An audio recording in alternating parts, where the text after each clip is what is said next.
groaned St. Peter. You don't get in. And the second friend said, Easter's the holiday where we decorate a tree with pretty ornaments and give each other presents. No, groaned St. Peter, you don't get in either. And the third friend said, well, I know what Easter is all about. Easter is a Christian holiday, which coincides with the Jewish Passover. After Jesus celebrated Passover with his disciples, he was betrayed by Jews and turned over to the Romans. They crucified him on a cross. And after he died, they buried him in a tomb and put a huge boulder in front of it. Very good, said St. Peter. But before St. Peter could let her in, she went on. Now, every year, she said, the people roll a stone away and Jesus comes out. If he sees a shadow, we have 6 more weeks in.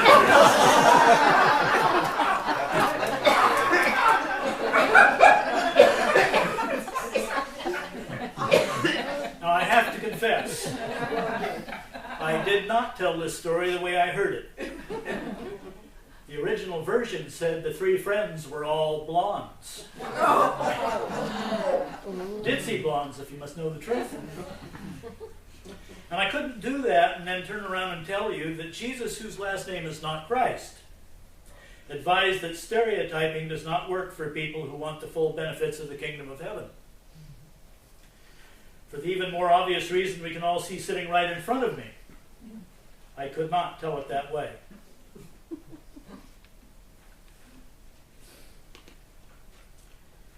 But whether or not the friends were blondes or brunettes, or whether they were men or women, the story raises an important question. How well do you know Jesus? Now, given his cultural background, Jesus was unlikely to have ever seen a blonde woman. In fact, Jesus lived in a patriarchal society.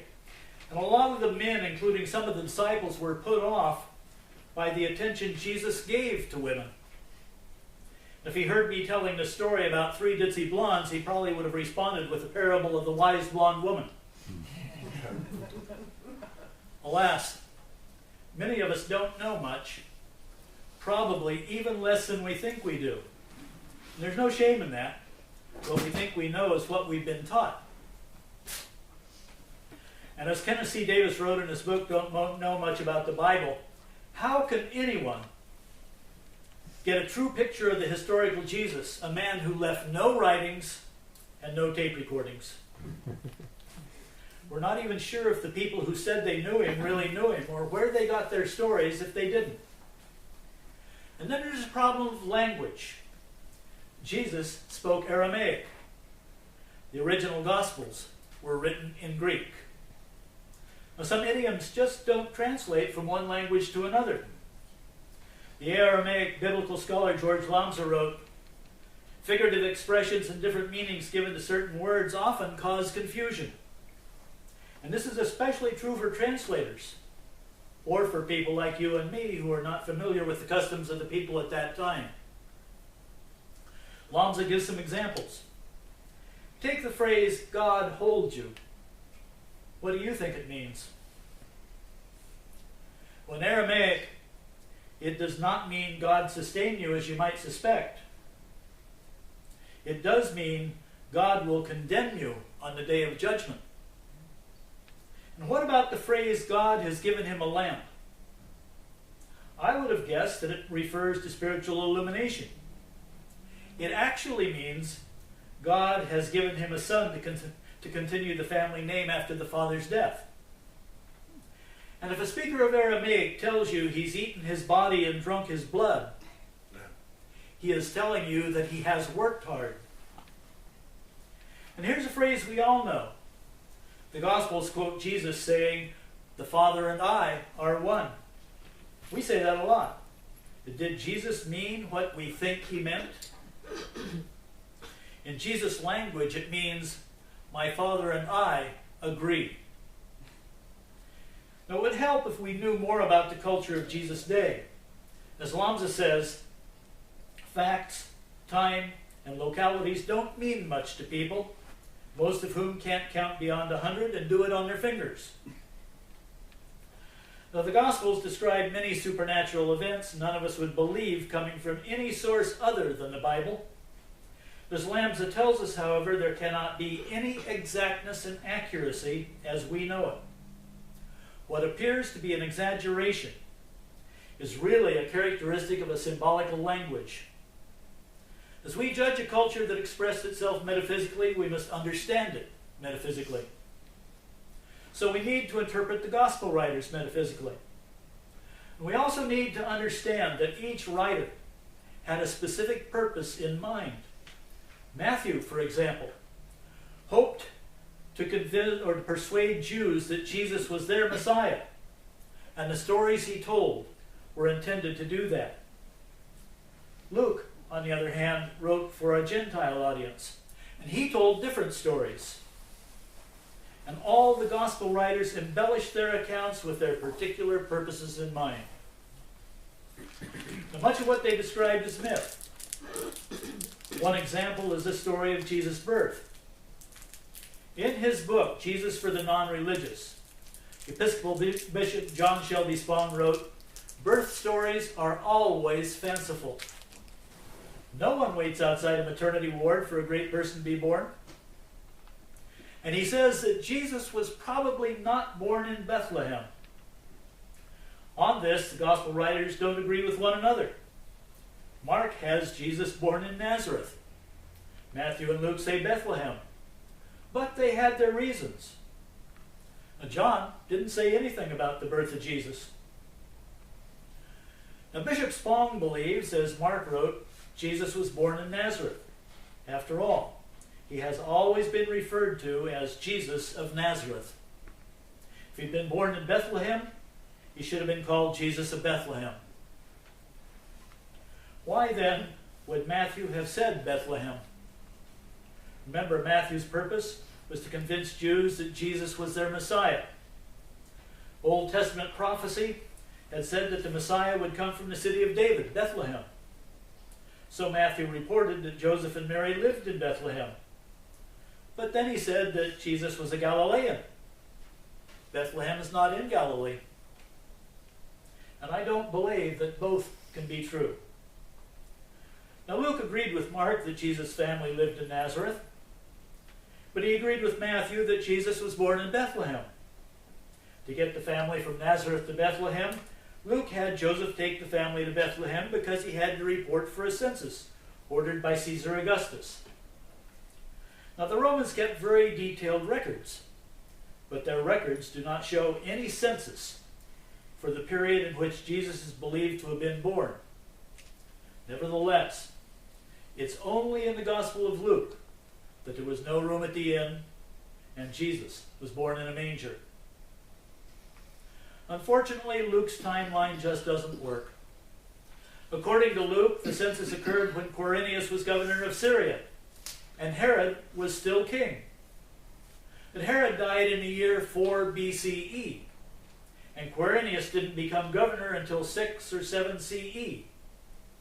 If Jesus was born while Herod was still alive, he would have been 10 or 11 years old before Quirinius became governor. Luke would not have gotten a very high grade in my world history class. Now, I am a recovering skeptic, and I've often asked, was Jesus the only begotten Son of God? It's like the question I would never ask a living woman, are you really a virgin? Who among us has not wanted to know the truth about Mary, the mother of Jesus? Was Matthew right about Mary? Or did he make an assumption based on a mistranslation of the prophet Isaiah? Now, the book of Isaiah was written in Hebrew. The word used in Isaiah could mean either virgin or simply young woman. And a closer look at Isaiah will show that Isaiah did not prophesy a virgin birth. A closer look at Isaiah will show that Isaiah did not... excuse me. A senior moment there.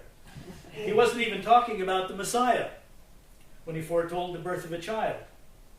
He was talking about the birth of a child to King Ahaz of Judah. Now, because I believe God is law, and God never changes, I can't quite believe in Immaculate Conception.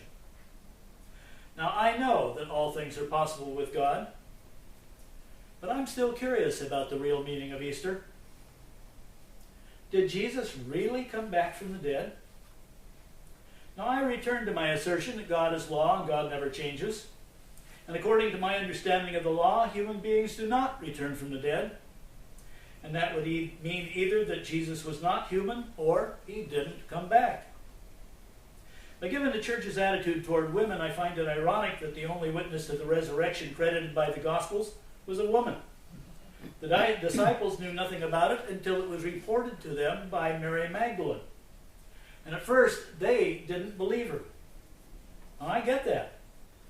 What would you have thought if some historical women came up to you and claimed that somebody you knew had come back from the dead? He's back. How would you have responded? I might have asked, what wild mushrooms have you been eating? But then I do have a long history as a skeptic. Eventually, however, everyone who had been a part of Jesus' inner circle came to believe that they had seen him. Now, no one else ever saw Jesus after the crucifixion, only the disciples and Mary Magdalene. Yet belief in the resurrection is the keystone on which the Christian faith is built, and it's based only on the testimony of that inner circle. Did resurrection really take place? It certainly was an exception to the natural order of things. And if it works for you, that's fine. If not, that's fine too. Whether or not it happened, the perception of Jesus' resurrection truly was reality for the earliest Christians. Maybe it was the memory of Jesus that was still alive in the minds of the disciples. For certain, the Christ presence was alive and empowering them to do the work of spreading Jesus' message to the world. Now, Unity teaches that Jesus was fully human in every respect.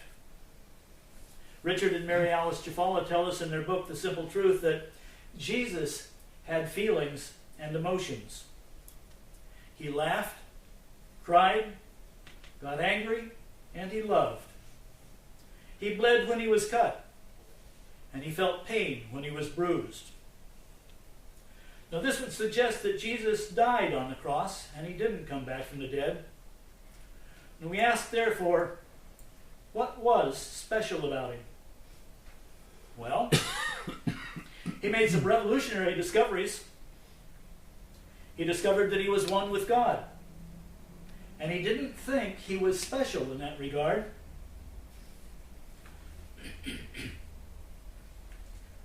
He believed that everyone was one with God.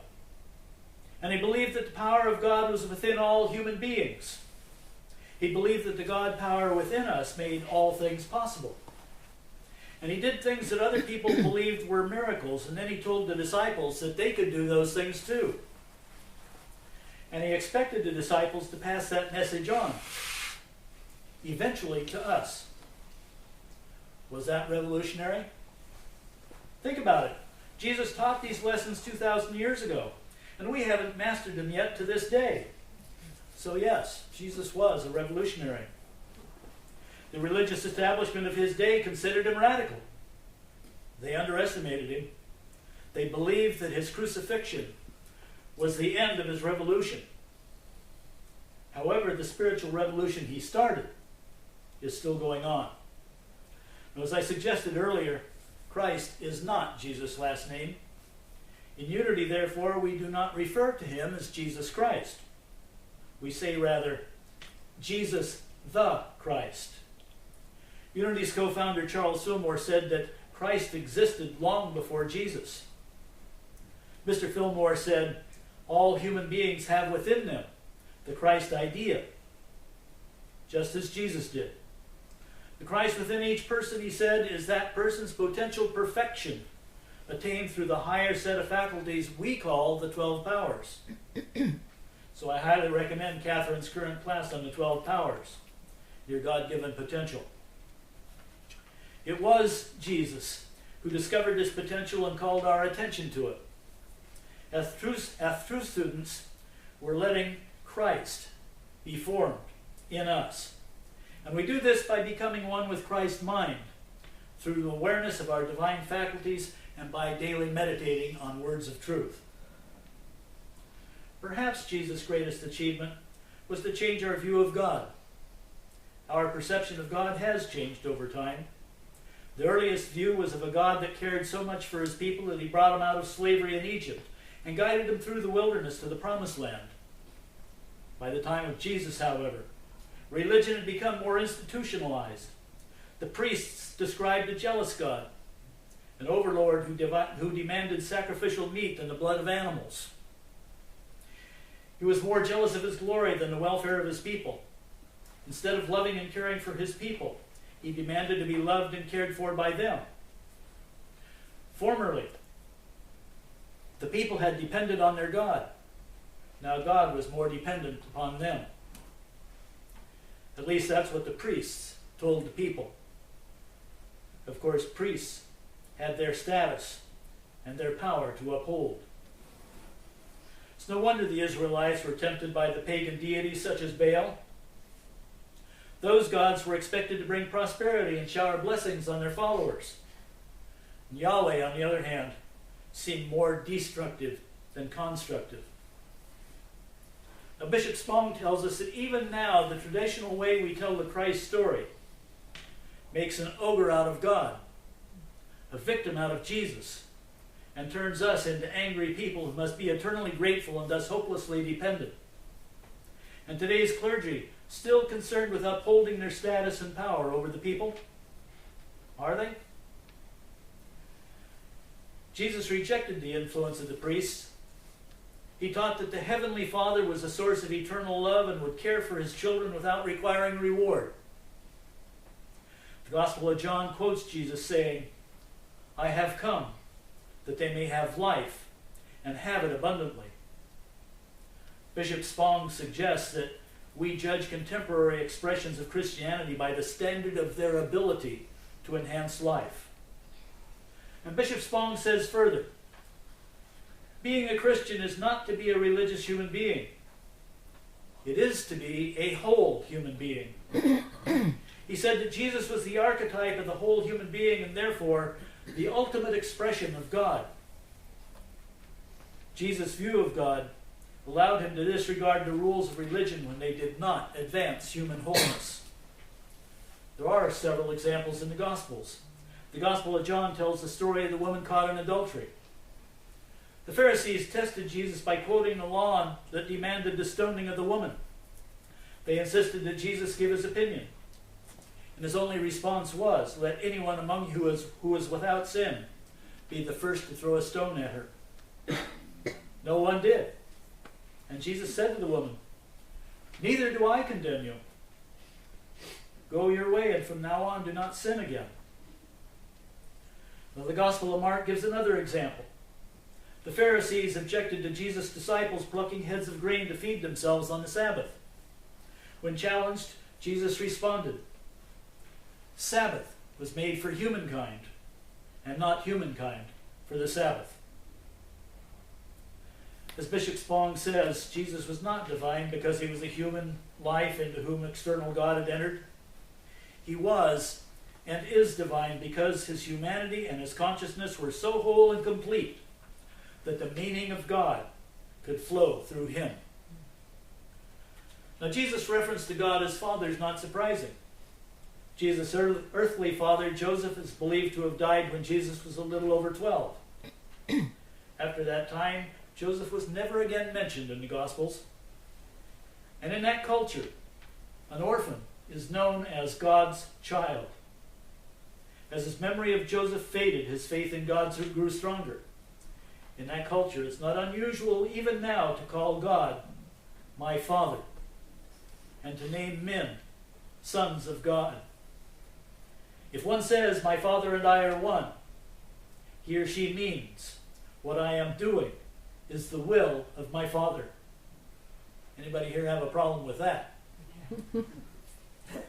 Now, Jesus was a boundary breaker who invited people to step outside their comfort zones. And part of that comfort zone is religion with its rules that tell us what we can and cannot do. Another part of our comfort zones is our tribal identity. During the first century in which Jesus lived, the Israelites divided the world into members of their own small nation and to all others whom they called Gentiles. The Israelites were us, and the Gentiles were them. Because the Gentiles had no Torah, no knowledge of God's will, and no law, they were defined as unclean. Jesus, therefore, was not allowed to interact, or Jews, that is. Jesus could do whatever he wanted. Jews, therefore, could not interact with Gentiles. And this isn't unlike our world of today. Bishop Spong says, human beings are by definition tribal people. Tribal thinking exists on almost every level of human life. Can you think of any examples of how this shows up in our world? How many times have we dehumanized our enemies so that we could hate or kill in good conscience? How about keeping them out by building walls? Yet the more we hate, the less human we become.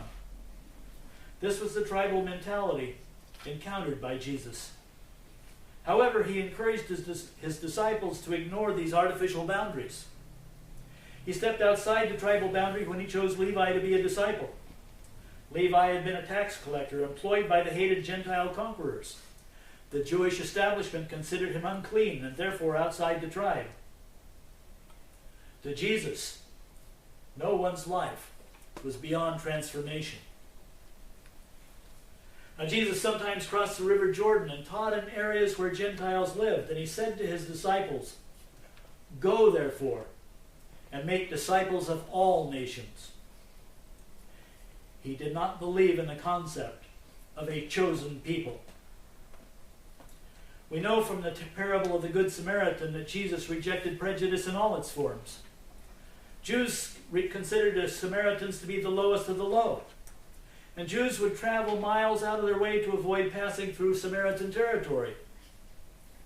Jesus' point in the parable was that we should never create barriers that can limit the love of one human being for another. It has been self-proclaimed followers of Jesus who claimed that it was the fault of the Jews that the kingdom of God had not fully come, and the pogroms have lasted into our own lifetime. It seems as though we all need somebody to blame for our hurts and fears, or even our own inadequacies. That way it can't be our fault. If it wasn't for black people, we wouldn't have had the Civil War. If women didn't want equal jobs, equal pay, and equal power, family values wouldn't be in decline. If it wasn't for homosexuals, the institution marriage wouldn't be weakened. And of course, we can congratulate ourselves that none of these attitudes show up here. We're not the kind of people who tell jokes about ditzy blondes. Of course not. We are right-thinking people. And on that subject, I'd like to leave you with Jesus' contribution to New Thought. We are all familiar with Jesus' admonition about turning the other cheek. But what might happen if we turn the other cheek? Will we be slapped on the other cheek as well? We worry about it because it sounds as though Jesus wants us to be submissive. But what if turning the other cheek meant looking at something from a different angle, a different point of view? Once when Charles Fillmore was still teaching, one of his students called him to account for saying something that contradicted something he'd said previously. Without missing a beat, Mr. Fillmore responded, "I reserve the right to change my mind." And maybe this is what Jesus wanted us to know. Change your mind, change your life. And I was glad to hear this because I change my mind several times a day. As Bishop Spong points out, we comfort ourselves by claiming that we are in possession of the ultimate truth. That's dangerous because it tempts us to look down our noses at other churches. We pretend that we speak with God's authority. So do they. And let's not forget Jesus' admonition that we should judge not. What works for us is good if it brings us closer to God. What works for them is good if it brings them closer to God. And I believe Jesus would agree. And so it is. Mhm.